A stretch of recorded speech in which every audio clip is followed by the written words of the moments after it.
Grabe mga kalingap, Edo nahulog na ng husto kay Bianzi, gusto na nitong manligaw ng totohanan. Ama ni Bianzi papayag kaya naligawan ang kanyang anak. Bago ko ipagpatuloy ang maiksing reaction video na ito, hiling ko lang na patapusin ang panonood nito para malaman ang nilalaman nito, at kung bago ka pa lang sa munting channel na ito, paki-subscribe para lagi kang updated sa video ng mga kalingap. At pakisuportahan natin ang ama ng kalingap na Val Santos, Matubang Ate Edna Vlog at si Kalingap Rab.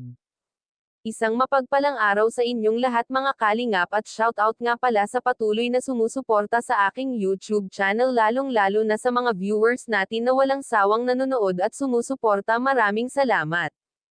Mga kalingap, Edo tuluyan ng 9Love kay Bianzi dahil ang gusto nitong mangyari ay tutuhanin na ang panliligaw kay Bianzi.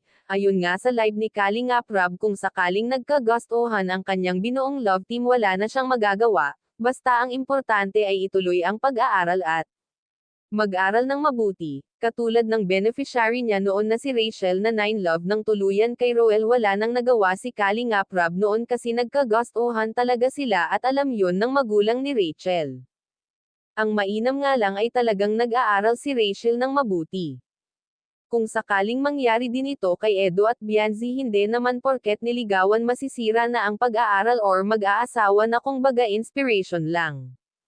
Malay natin kung gusto rin ni Bianzi si Edo, kasi kung mapapansin natin sa vlog nilang dalawa ay malagkit talaga ang titig ni Bianzi kay Edo.